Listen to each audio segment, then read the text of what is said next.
ഈശോയിൽ സ്നേഹമുള്ള അച്ഛന്മാർ, പ്രിയ സഹോദരങ്ങളെ, നമ്മൾ ഇന്ന് കേട്ട വചനഭാഗം നമ്മുടെ ആഗമന കാലത്തിൽ നമ്മുടെ ഒരുക്കത്തിന് വളരെ സഹായകമായ ഒരു ഭാഗമാണ്. മത്തായിയുടെ സുവിശേഷമാണ് നമ്മൾ വായിച്ചു കേട്ടത്. ലൂക്കായുടെ സുവിശേഷത്തിൽ 7-ാം അധ്യായത്തിൽ ഇത് തന്നെ വിവരിക്കുന്നുണ്ട്. കുറേ കൂടി വ്യക്തമാകുന്നത് എനിക്കൊന്ന് ലൂക്കായുടെ സുവിശേഷം വായിക്കുമ്പോഴാണ് എന്നെനിക്ക് തോന്നുകയാണ്. ഇന്നത്തെ വചനം ആരംഭിക്കുമ്പോൾ തന്നെ കുട്ടികളെപ്പോലെയാണ് ഇവർ. ഫരിസേയരെക്കുറിച്ചാണ് പറയുക, കുട്ടികളെപ്പോലെ. അതായത്, ഞങ്ങൾ നിങ്ങൾക്ക് വേണ്ടി കുഴലൂതിയെങ്കിലും നിങ്ങൾ നൃത്തം ചെയ്തില്ല, ഞങ്ങൾ നിങ്ങൾക്ക് വേണ്ടി വിലാപഗാനം ആലപിച്ചെങ്കിലും നിങ്ങൾ കരഞ്ഞില്ല എന്ന് ചന്തസ്ഥലത്തിരുന്ന് കൂട്ടുകാരോട് വിളിച്ചു പറയുന്ന കുട്ടികളെപ്പോലെയാണ് അവർ. നമ്മളിങ്ങനെ ക്ലാസ് റൂമിലൊക്കെ ടീച്ചറെ അവനെന്നെ തോണ്ടി, അവനെന്നെ പിച്ചി എന്നൊക്കെ പറയുന്നത് പോലെ ചെറിയ ചെറിയ കാര്യങ്ങളിലൊക്കെ ഇങ്ങനെ എനിക്ക് പെട്ടെന്ന് അങ്ങനെയാണ് തോന്നിയത്. അങ്ങനെ ഇവർ സംസാരിക്കുന്നത് പോലെ. എന്നിട്ട് പറയുന്നത് 2 പേർക്കും കൊടുക്കുന്നുണ്ട്. ഇവർ ഫരിസേയർ സ്നാപയോഹന്നാനും കൊടുക്കുന്നുണ്ട് ഒരു പണി, ഈശോയ്ക്കും കൊടുക്കുന്നുണ്ട്. സ്നാപയോഹന്നാനെക്കുറിച്ച് പറയുകയാണ്, അവൻ സ്നാപയോഹന്നാൻ അപ്പം ഭക്ഷിക്കാത്തവൻ വീഞ്ഞു കുടിക്കാത്തവനുമായി വന്നു. അപ്പം പറയാണ് അവന് പിശാച് ബാധിച്ചിട്ടുണ്ടെന്ന്. അവൻ നല്ല മര്യാദക്ക് നടക്കുന്ന കാണുമ്പോൾ അവന് ഭ്രാന്താണെന്നാണ് പറയുന്നത്. സ്നാപയോഹന്നാൻ ഇവർ പറയാം അവന് ഭ്രാന്താണെന്ന് തോന്നുന്നു. ഇനി മനുഷ്യപുത്രൻ ഭക്ഷിക്കുന്നവനും പാനം ചെയ്യുന്നവനായി വന്നു. അപ്പോൾ പറയാണ് കുടിയൻ, തീറ്റയും കുടിയും. ഈശോയ്ക്ക് തീറ്റയും കുടിയും മാത്രമേ ഉള്ളൂ. അപ്പോൾ എന്തിനും ഏതിനും അവരിങ്ങനെ സംസാരിച്ചുകൊണ്ടിരിക്കുകയാണ്. എന്തിനും ഏതിനും മറുപടി പറയുക. വീട്ടിലൊക്കെ ഇല്ല, എന്തിനും ഏതിനും പറഞ്ഞു തുടങ്ങുമ്പോൾ തന്നെ ചാടി വീഴും ഒരു വർത്തമാനം പറയാൻ. എന്തിനും ഏതിനും മറുപടി പറയുക. അപ്പോൾ ഇവരുടെ ഭാഗത്തൊരു ഗുരുതരമായൊരു തെറ്റുണ്ട്. അത് ഈശോ ചൂണ്ടിക്കാണിച്ചു. അതുകൊണ്ടാണ് ഇവർക്ക് ഇങ്ങനെ സഹിക്കാൻ പറ്റാത്തത്. എന്താണെന്ന് വെച്ച് കഴിഞ്ഞാൽ, സ്നാപയോഹന്നാൻ മാമോദീസ കൊടുക്കുകയാണ്. ഒരു സ്ഥലത്ത് നിന്നിട്ട് ജോർദാൻ നദിക്കരയിൽ സ്നാപയോഹന്നാൻ മാമോദീസ കൊടുക്കുകയാണ്. അപ്പോൾ ഈശോ പോലും പോയി മാമോദീസ സ്വീകരിച്ചു. ദൈവപുത്രൻ. ഈശോയ്ക്ക് അത് സ്വീകരിക്കേണ്ട കാര്യമില്ല. ഞാൻ നിന്നിൽ നിന്ന് മാമോദീസ സ്വീകരിക്കേണ്ടിയിരിക്കുക, നീ എന്താണ് എൻ്റെ മുൻപിൽ വരുന്നത് എന്ന് ചോദിക്കുമ്പോൾ ഈശോ പറയുന്നുണ്ട്, ഇപ്പോൾ ഇത് സമ്മതിക്കുക, സർവ്വനീതിയും പൂർത്തീകരിക്കപ്പെടുക ദൈവഹിതമാണ്. അപ്പോൾ ഈശോ പോലും മാമോദീസ സ്വീകരിച്ച് പാപികളും ചുങ്കക്കാരും ഒക്കെ പോയി മാമോദീസ സ്വീകരിക്കുക. അവിടെ പോയി തലകുനിച്ച് കൊടുത്ത് നിരനിരയായി നിന്ന് അവർ മാമോദീസ സ്വീകരിക്കുക. അപ്പോഴാണ് ഈ ഫരിസേയർ അവിടെ പോയി നോക്കി നിന്നു. ഇങ്ങനെ നോക്കി നിന്നിട്ട് തിരിച്ചു പോന്നു. വെറുതെ പോയി നോക്കി നിന്നിട്ട് തിരിച്ചു പോകുന്നു. നമ്മളിങ്ങനെ ചില ആളുകൾ കുർബാന കാണാൻ പോയിട്ട് അവരെ പുറത്തൊക്കെ നിന്നിട്ട് കുർബാന കണ്ടിട്ട് പോകുന്നത് പോലെ വെറുതെ പുറത്ത് നിന്ന് ഇങ്ങനെ നോക്കിയിട്ട് ദൂരെ നിന്ന് ഇങ്ങനെ നോക്കി നിന്നിട്ട്. അപ്പോൾ ഈശോ, നിങ്ങളെ എന്ത് കാണാനാണ് പോയത്? കാറ്റത്തുലയുന്ന ഞാങ്കണയോ? നിങ്ങൾ എന്ത് കാണാനാണ് പോയത് എന്ന് ഈശോ ചോദിക്കുന്നുണ്ട്. അല്ലെങ്കിൽ പിന്നെ എന്ത് കാണാനാണ് പോയത്? മൃദുല വസ്ത്രങ്ങൾ ധരിച്ചവനെയോ? മോടിയ വസ്ത്രം ധരിച്ച് ആഡംബരമായി ജീവിക്കുന്നവർ കൊട്ടാരങ്ങളിലാണല്ലോ. അതുമല്ലെങ്കിൽ എന്ത് കാണാനാണ് നിങ്ങൾ പോയത്? പ്രവാചകനെയോ? അതെ, ഞാൻ നിങ്ങളോട് പറയുന്നു, പ്രവാചകനേക്കാൾ വലിയവനെ തന്നെ. ഇങ്ങനെ ഒരു വഴക്ക് ഈശോ പറയുന്നുണ്ട്. ഈശോയുടെ വഴക്ക് വളരെ രസകരമാണ്. കുറിക്കുകൊള്ളുന്ന വർത്തമാനമാണ് ഈശോ പറയുന്നത്. അപ്പം അതിൻ്റെ ഒരു ഹാങ് ഓവറിലാണ് ഇവർ വന്നിട്ട് ഈ കുറ്റം പറയുന്നത്. നമുക്കിങ്ങനെ നമ്മളെ എന്തെങ്കിലും ഒരു ചെറിയ കാര്യത്തിൽ കറക്ഷൻ തന്നാൽ നമുക്ക് പിടിക്കല. വീട്ടിലാണെങ്കിലും നമ്മൾ നീ ചെയ്തത് ശരിയായില്ല എന്ന് പറഞ്ഞു കഴിഞ്ഞാൽ പിന്നെ അങ്ങോട്ട് മുഖമൊക്കെ മാറി പിന്നെ തുള്ളൽ തുടങ്ങും. അതങ്ങ് ന്യായീകരിക്കാനുള്ള വർത്തമാനം നമ്മൾ വീടുകളിലൊക്കെ സ്വാഭാവികമായിട്ടും സംഭവിക്കുന്നൊരു കാര്യം. എന്തിനും ഏതിനും മറുപടി പറയുക. മറുപടികളിൽ ശ്രദ്ധിച്ചാൽ മനസ്സിലാവും വലിയ കാര്യമൊന്നുമില്ല, ജയിക്കാനുള്ള ശ്രമമാണ്. വാവിട്ട വാക്ക് കൈവിട്ട ആയുധം തിരിച്ചെടുക്കാൻ പറ്റുകയില്ല. വാവിട്ട വാക്ക് കൈവിട്ട ആയുധം തിരിച്ചെടുക്കാൻ പറ്റുകയില്ല. അപ്പോൾ അതുകൊണ്ട് സംസാരത്തിൽ തെറ്റുവരുത്താത്തവനാണ് പൂർണ്ണൻ എന്നാണ് യാക്കോബിൻ്റെ ലേഖനം 3-ാം അധ്യായം 2-ാം വാക്യത്തിൽ പറയുന്നത്. തെറ്റുപറ്റാത്തവരാരുമില്ല. അങ്ങനെ തന്നെയാണ് വചനം. നാം എല്ലാവരും പല വിധത്തിൽ തെറ്റ് ചെയ്യുന്നു, പക്ഷേ സംസാരത്തിൽ തെറ്റുവരുത്താത്ത ഏവനും പൂർണ്ണനാണ്.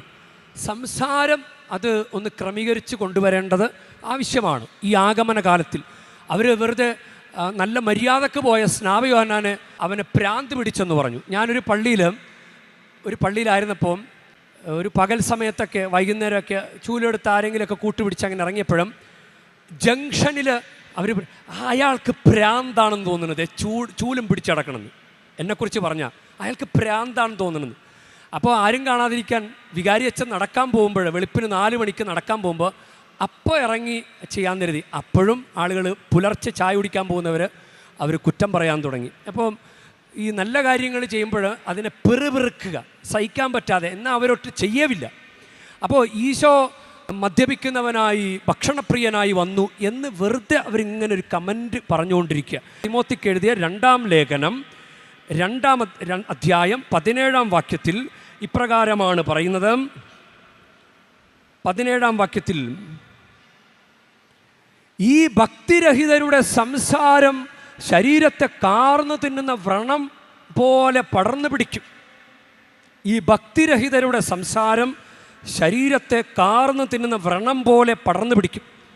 1 തിമോത്തി 5:13 മറ്റൊരു വചനം ഇങ്ങനെ പറയുകയാണ്. 1 തിമോത്തി 5:13, കൂടാതെ അവർ അലസകളായി വീടുകൾ തോറും കയറിയിറങ്ങി നടക്കുന്നു. അലസകളാവുക മാത്രമല്ല, അപവാദങ്ങൾ പ്രചരിപ്പിച്ച് മറ്റുള്ളവരുടെ കാര്യത്തിൽ അനാവശ്യമായി ഇടപെട്ട് അനുചിതമായ സംസാരത്തിൽ മുഴുകിയും നടക്കുന്നു. മറ്റുള്ളവരുടെ കാര്യത്തിൽ ഇങ്ങനെ അപവാദം പറഞ്ഞ് ഇങ്ങനെ നടക്കുന്ന ഒരു രീതി ചിലപ്പോൾ ചിലരിലൊക്കെ നമ്മൾ കാണുന്നുണ്ട്.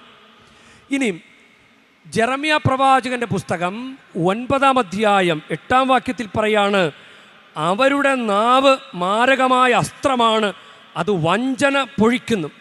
അയൽക്കാരനോട് സൗഹാർദ്ദമായി സംസാരിക്കുമ്പോഴും അവർ തങ്ങളുടെ ഹൃദയത്തിൽ കെണികളൊരുക്കുകയാണ്. അയൽക്കാരനോട് സൗഹാർദ്ദപരമായി സംസാരിക്കുമ്പോഴും അവർ തങ്ങളുടെ ഹൃദയത്തിൽ കെണികൾ ഒരുക്കുകയാണ്. അപ്പോൾ ഇത് സംസാരമൊന്ന് ക്ലിയർ ചെയ്ത് പോകേണ്ട ഒരു കാലഘട്ടം കൂടിയാണ് ആഗമനകാലം. ജെറമ്യ പ്രവാചകൻ്റെ പുസ്തകം 15-ാം അധ്യായം 19-ാം വാക്യം, വിലകെട്ടവ പറയാതെ സദ്വചനങ്ങൾ മാത്രം സംസാരിച്ചാൽ നീ എൻ്റെ നാവ് പോലെയാകും. വിലകെട്ടവ പറയാതെ. ഇപ്പോൾ ഇന്ന് ഫരിസേയർ ഇന്നത്തെ സുവിശേഷത്തിൽ പറഞ്ഞ വർത്തമാനം ഈശോ പറഞ്ഞത് കുട്ടികളെപ്പോലെ വിട്ടുകളഞ്ഞേക്ക്, ഒരു കാര്യമില്ല. അപ്പോൾ ഒരു വിലയില്ലാത്ത വെറുതെ വിലകെട്ടവ പറഞ്ഞിങ്ങനെ നടക്കുക, അത് വിലകെട്ടവ പറയാതെ സദ്വചനങ്ങൾ മാത്രം സംസാരിച്ചാൽ നീ എൻ്റെ നാവ് പോലെയാകും. എഫേസ്യർക്ക് എഴുതിയ ലേഖനം 4-ാം അധ്യായം 29-30 വാക്യങ്ങളിൽ പറയുന്നത്, തിന്മയുടെ വാക്കുകൾ നിങ്ങളുടെ അധരങ്ങളിൽ നിന്ന് പുറപ്പെടാതിരിക്കട്ടെ, മറ്റുള്ളവരുടെ ആത്മീയ ഉന്നതിക്കുതക വിധം നല്ല നല്ല കാര്യങ്ങൾ സന്ദർഭമനുസരിച്ച് സംസാരിക്കുവിൻ.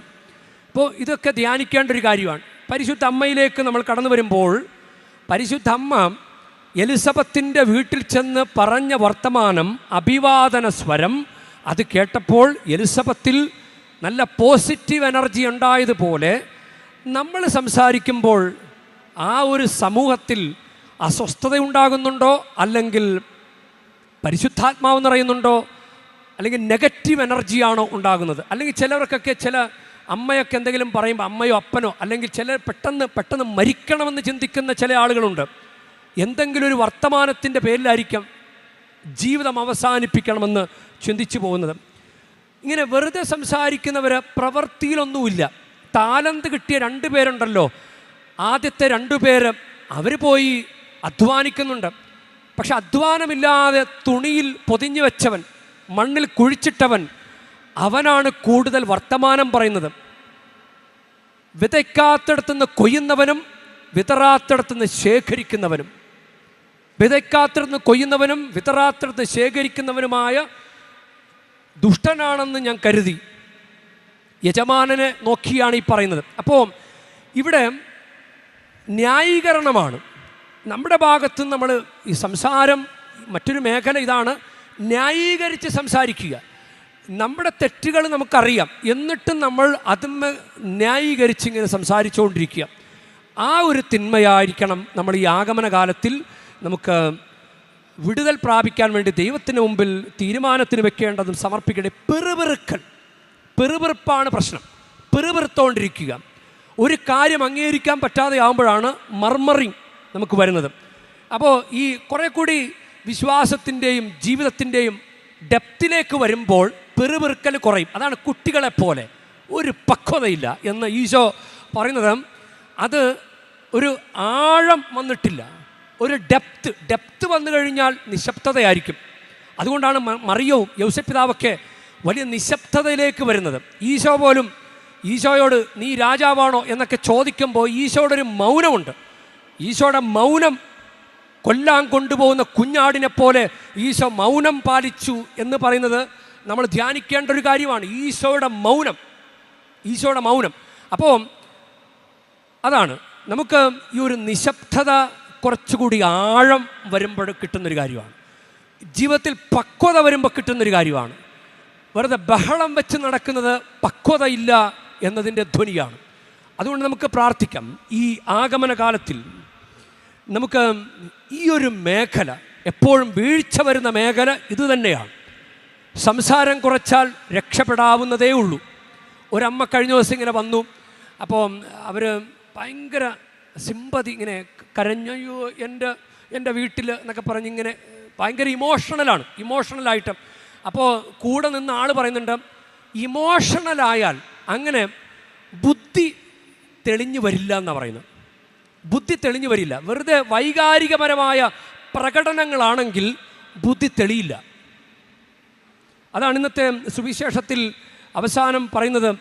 ജ്ഞാനം ശരിയെന്ന് തെളിയുന്നത് അത് സ്വീകരിക്കുന്നവരിലൂടെയാണ്. അതുകൊണ്ട് ഈ വചനങ്ങൾ നമ്മുടെ ചിന്തയിൽ വയ്ക്കാം, നമുക്ക് നന്നായിട്ട് ധ്യാനിക്കാം, നമുക്ക് പ്രാർത്ഥിക്കാം. കുറച്ചുകൂടി നല്ല അടിപൊളിയാകാൻ, നല്ലതായി വരാനായിട്ടുള്ള നമ്മുടെ ശ്രമം നമുക്ക് തുടരാം. ഇന്നോ നാളെയോ കൊണ്ട് പറ്റുകയില്ല, നമുക്ക് ശ്രമിച്ചുകൊണ്ടിരിക്കാം. കുറേയൊക്കെ ശരിയാക്കിയെടുക്കാൻ പറ്റും.